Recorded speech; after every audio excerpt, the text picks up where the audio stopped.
आज तुमने इस मृत बालक को जीवन दान देकर जो ये चमत्कारी कार्य किया है, उससे मेरा विश्वास और भी दृढ़ हो गया है कि तुम कोई संसारी मानव नहीं हो, कोई देव पुरुष हो जिसे किसी भूल के कारण अथवा किसी श्राप के कारण इस संसार में आना पड़ गया है।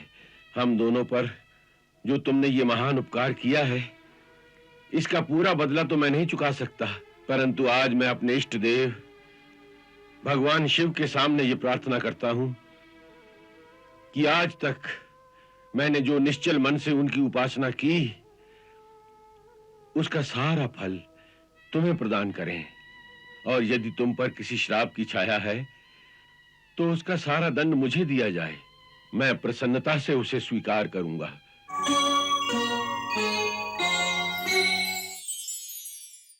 गुरुदेव, इतनी उदारता एक पिता अथवा एक गुरु में ही हो सकती है,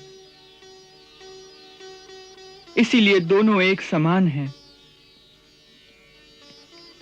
ऐसे उदार गुरु का शिष्य होना मेरे इस जीवन की सबसे बड़ी उपलब्धि रहेगी गुरुदेव, सबसे बड़ी उपलब्धि रहेगी।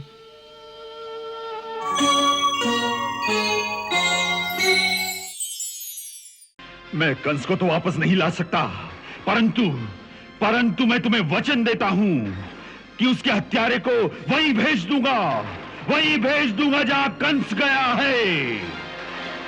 उसका हत्यारा इस धरती पर जीवित नहीं रह सकता।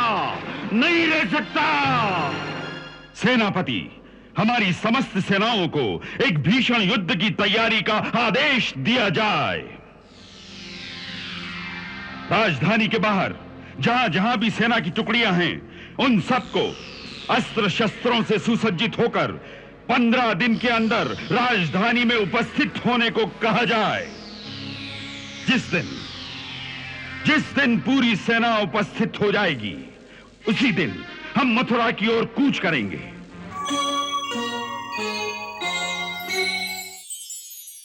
हम जानते हैं कि मथुरा नरेश की थोड़ी सी सेना को हराने के लिए हमें अपनी इतनी विशाल सेना को ले जाने की आवश्यकता नहीं है, परंतु हम केवल मथुरा की सेना का ही नाश नहीं करना चाहते, बल्कि समस्त मथुरा वासियों की हत्या करना चाहते हैं। हत्या! इसलिए हमें इतनी विशाल सेना की आवश्यकता है। हम चाहते हैं कि जिन मथुरा वासियों ने हमारे जवाई महाराज कंस की हत्या हो जाने पर उसके हत्यारे की जय जयकार के नारे लगाए थे, उनमें से कोई भी इस धरती पर जीवित न रहे। मथुरा की गलियों में बच्चा, बूढ़ा, स्त्री, पुरुष कोई भी जीवित न दिखाई दे। हम इस धरती को यादों से विहीन कर देना चाहते हैं, ताकि समस्त यदुवंशियों का नाम इतिहास के पन्नों से मिट जाए।